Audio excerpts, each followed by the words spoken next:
we hear is I'm strong, independent. I don't need no man, right? So, That's pain speaking, though. right. Because most black women know they will never get a man. A black woman can have sex whenever. A black woman will never get a man because of their attitude and the way that they carry themselves. They don't respect themselves. That's why they can't get a man. This nigga Umar Johnson, bro, whatever he calls him, Dr. Umar, you know, you call yourself Pan-African, but then you got a fucking slave name with that Johnson on that come from the British, man. Okay, we went into slavery. Now before we became, you know, so-called African American, we were in the western part of Africa, and before that we were in Israel. And we fled Israel in 70 AD. This whole Pan-African shit is some bullshit, because all Africans are not the same people. You got Hamites, you got Cushites, you got different nations in the continent of so-called Africa, which it wasn't called Africa, it was called the land of Ham. That's where you get that word Kemet from. It was the land of Ham. Africa goes back to Vesprio Africanus. All right. Once, Right. because she's beautiful. She can have a bed mate. Up, there we go right there. Beautiful, right? Scripture says that beauty is vain, okay? Don't nobody give a damn about no fucking beauty, okay? If women were so beautiful and beauty mattered so much, why is it that these women can't find a man?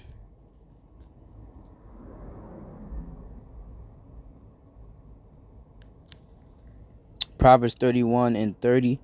Favor is deceitful, and that's what this nigga Dr. Umar Johnson is showing. He's showing favor towards these wicked ass women. All right, and that's nothing but deception. And of course, like any woman, is going to be deceived by this man rhetoric. Why? Because it's that feel good gospel. All right, for them to continue to do as thou wilt, and to, you know, flee from accountability for all of the bad decision making and all of the poor choices and the poor ways in which they conduct themselves. All right, and they've gone really far back. Okay, you're talking about that's trauma, that's pain speaking. No, that's wickedness. Okay, because if you look at the early slavery days, or even before the segregation, our women were more feminine than this. You talking about 1970s and incarceration era.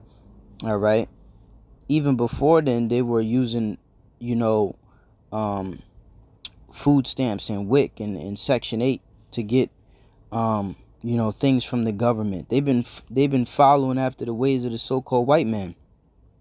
Okay, they've been used as a catalyst from the so-called white man to destroy our people. All right, because a woman is not capable of leading a household. She's not capable of leading a family. And that's why men were put in prison. That's why the man was taken out of the house.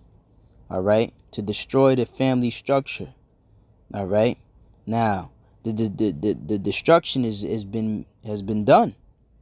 Where do we go from here? That's the question that everybody's asking. And where they went was strong and independent, which is only destroying more. It's keeping the cycle going. It's raising women to be whores, and it's raising young boys to be effeminate and simps, or pookies and ray-rays. All right. So Proverbs 31 and 30, favor is deceitful and beauty is vain, but a woman that feareth the Lord Yahweh Shema Shai, she shall be praised. That's right. We're not praising no damn woman just off beauty alone.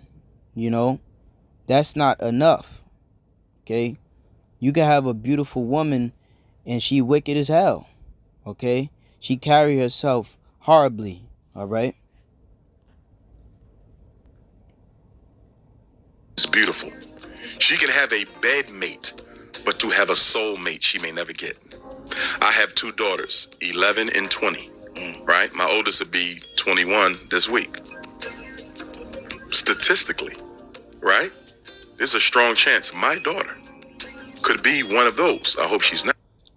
Yeah, because you're raising your daughter in this wicked ass philosophy. Your daughter at that age, according to the way that we do things, that's a marriageable age. She should already have had a husband, you know what I'm saying, lined up and prepared. You're supposed to pick a husband for your daughter. Okay? See, you're allowing your daughter to choose who she wants to choose. This modern day westernized world, all right? Back in the ancient world, our daughters, we would choose for a man to marry our daughter, man. All right? And he'll have to pay a dowry, so on and so forth. All right? Because, hey, man, a woman is to be trained up in the way that she should go. All right? And then what? She meet her man. This is her husband. All right? And she learned to love that man, to be with that man.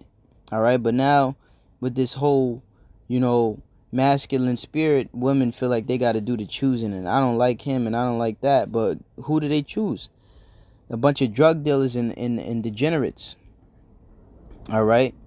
So they're destined for failure from the jump. Okay? You're allowing them to make their own choices and pertaining to the men that they deal with. You're giving them too much free reign. Now, does a man get to choose who he wants to deal with? Primarily, no, because the woman has to choose him. This is a weird, backwards world, man. And this is why the Lord Yahweh Shai had to come and set us up, establish us under the law, statute, commandments, under the righteousness, under the righteous ways of the scriptures, because this here is a problem, all right? And everybody's going into psychobabble, going back and forth, trying to figure out how these things supposed to be. All right, and these dudes that's making this podcast, all right, the wrap up crew, they watch the prophets, all right? They watch the prophets. All of these guys watch the prophets. Kevin Samuels, all right, all of these manosphere dudes, they all watch the prophets, and they get, an insight of, what I'm saying, how a man's supposed to operate and everything from the men of the Lord, man. And then they go and twist it and but hey, it's about this truth, they just use pieces of it to go, make their money, you know what I'm saying? But those guys ain't in the truth neither. Okay, so the Lord not dealing with them neither. Okay? But this guy, Umar Johnson, is a complete reprobate. Okay? Let's just finish here. This madness. And this whole thing is a vexation. She could be one of those who never get a husband because only 1 out of 4 gets a husband. You see that? Dr. Umar, you are admitting that you know your daughter may not get a husband, but you're making it seem like the reason will be based on stats. The reason will be based on her. It's inward, not outward. And when it comes to black females, Dr. Umar believes that every problem and the reason for every issue is outward. It's like to him, there's no such thing as consequences. And whatever failed results they get, it has nothing to do with their personal choice. Yeah, but who made this nigga the guru, or the know-it-all for trauma? Like he understands. No, you're just trying to shy away from accountability. That's all it is. Never hold them accountable. Blame everybody but yourself. All right? And that's not what real men do. Okay? We're going to sit here and we're going to tell you the real truth.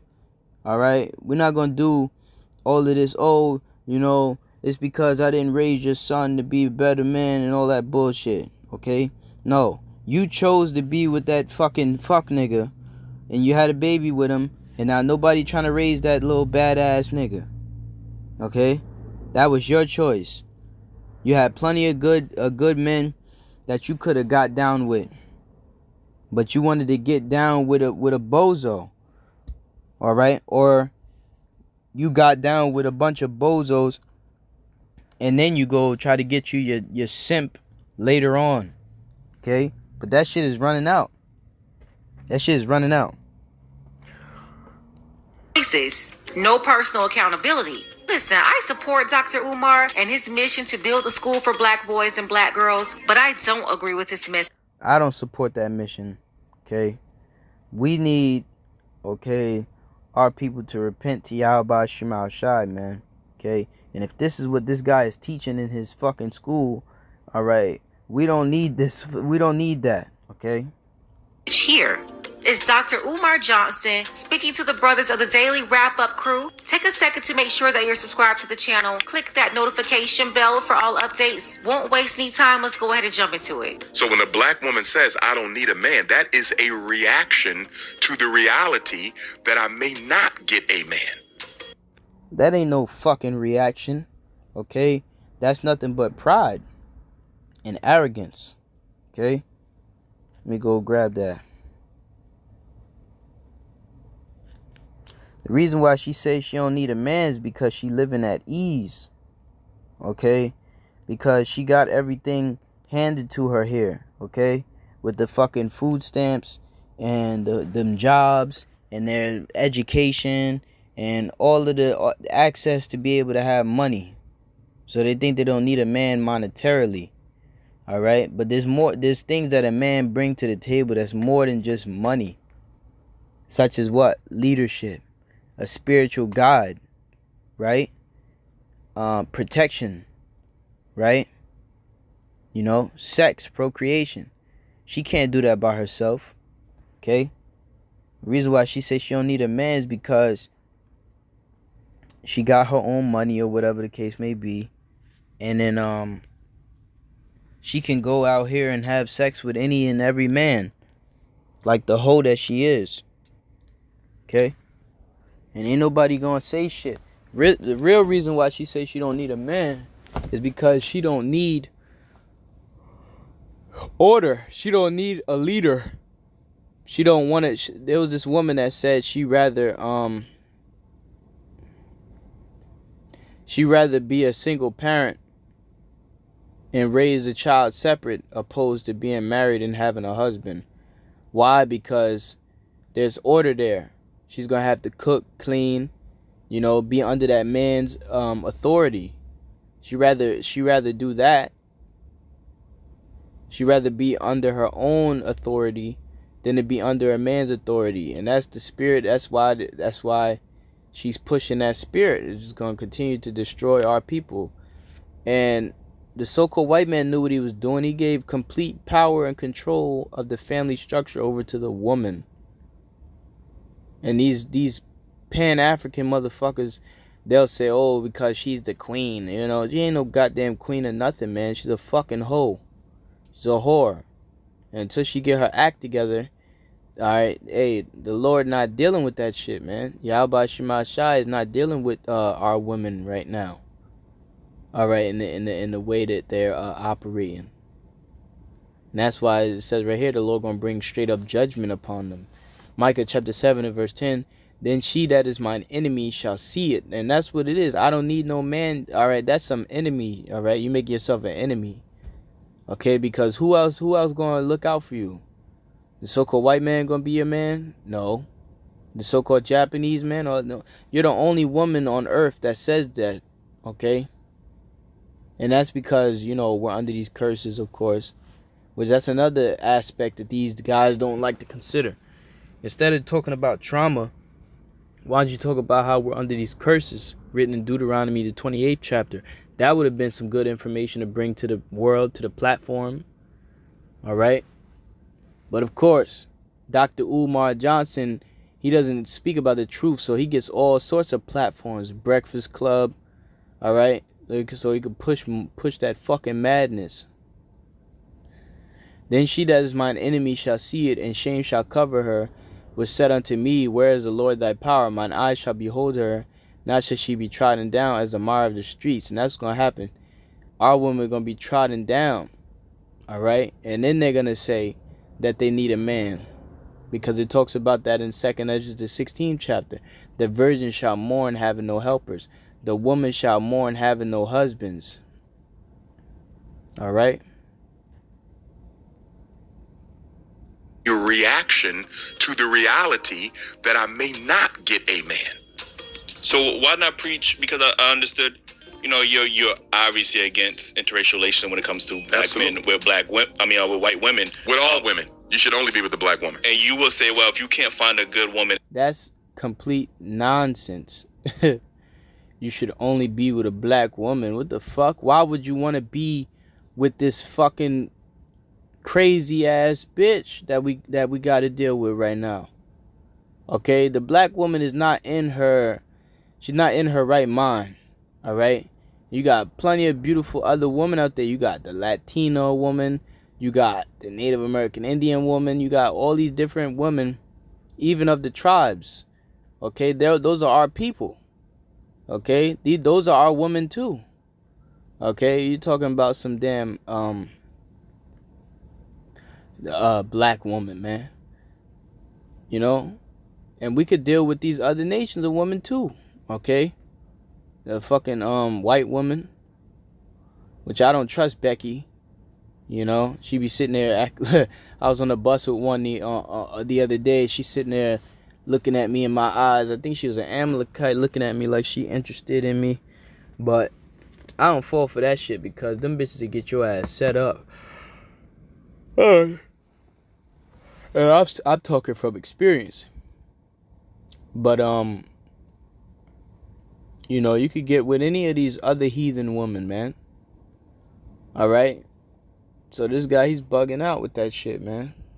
In America, there's somewhere else. In Africa. Absolutely. So why not teach that same rhetoric to our women? Like, if you feel I like tell sisters all the time, go to Africa. So I know sisters who marry. I just spoke with her sister. She invited me to the wedding. She just married a brother from the continent. So, but instead of saying they will never I'll get take married, sisters to Africa who married brothers they met in Africa. Right. So yeah, I think I think there's obviously plenty of black men yes, with it black is. women. So and what I also saying tell that they will black never women, get if married, you're going to go get you an African man from the continent, right, you're going to have to understand that the way in which you talk to black men in America will not be tolerated over there. Mm-hmm. Why the fuck? See what I mean? This is this double-minded shit, okay, that you're talking. You should tell them that they can't talk that way to a man in America. But here he goes, like rooting for them fucking African men, Which you got Israelites over there. You got a lot of Israelites in Tanzania, South Africa, Johannesburg, Mpumalanga, Botswana, and of course West Africa. You got a lot of Israelites, but you got Hamites in there too, man. All right, you sending our woman over to Ham, It's not tolerated here. That's what we're trying to tell them. Exactly. Shout out to the Daily Wrap-Up crew, on point for sure. Once again, Dr. Umar is acknowledging that black women have an attitude problem, specifically with their mouths. He's saying Yep. So he knows what the deal is, man. Okay? They gotta be held accountable for that shit, man. Alright, but this guy, he's completely destroyed. The Lord gonna destroy this man. He's out of his mind. He's pushing lies. I just wanted to do my take on that. Shalom.